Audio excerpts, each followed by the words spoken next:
ভিডিওটা দেখছেন?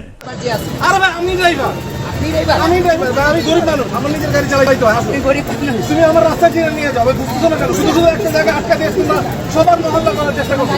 আর ভিডিও করে কি হবে ভাই? ভিডিও করে ভাই যে ভিডিওটা দেখাইলাম এটা হচ্ছে পলিটেকনিকের শিক্ষার্থীদের চলমান যে আন্দোলন, সেই আন্দোলনকে কেন্দ্র করে তারা রাস্তা আটকে বসে আছে। পলিটেকনিকের শিক্ষার্থীদের উদ্দেশ্যে বলতে চাই, আপনারা যে দাবিগুলো তুলছেন সেই দাবির সঙ্গে আমরা সম্পূর্ণ একমত, কিন্তু রাস্তা বন্ধ করে আন্দোলন কোনোভাবেই সাপোর্ট করি না। একজন আর্মি অফিসার ওনাদের বোঝাচ্ছেন, কিন্তু ওনারা জনগণকে জিম্মি করে রাস্তা আটকে বসে আছেন। আপনাদের যে আন্দোলন, সেই আন্দোলনকে যদি সংস্কার না করেন তাহলে আপনাদের এই আন্দোলন কখনোই সফল হবে না। আপনাদের উদ্দেশ্যে কয়েকটা কথা বলি। গত 5 তারিখে যে আন্দোলন হয়েছিল, যেটাকে জুলাই গণ অভ্যুত্থান বলে, সেই আন্দোলনটা কেন সফল হয়েছিল জানেন? সেই আন্দোলনে জনগণের সম্পৃক্ততা ছিল।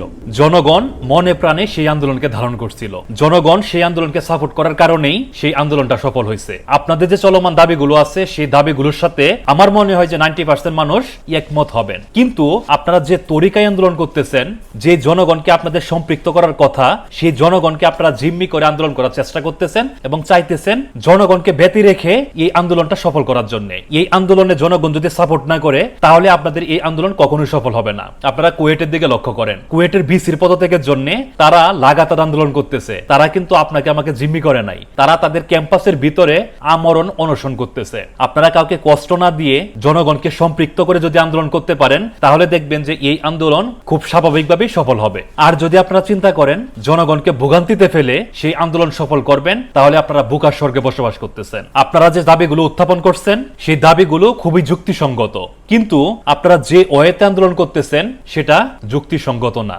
আপনাদের মধ্যে আরো একটা দুর্বলতা আমার দৃষ্টিতে পরিলক্ষিত হয়েছে, সেটা হচ্ছে আপনাদের মধ্যে লিডারশিপের অভাব আছে। কেননা আপনারা এক এক সময় এক এক রকম কর্মসূচি দিচ্ছেন। কর্মসূচি এবং মাঠের কাজের মধ্যে আপনাদের কোনো মিল নাই। এভাবে কোনো আন্দোলন সফল হতে পারে না। আপনাদের উচিত জনগণকে আপনাদের আন্দোলনে সম্পৃক্ত করা, তাহলে দেখবেন আপনাদের এই চলমান আন্দোলন সফলতার মুখ দেখবে।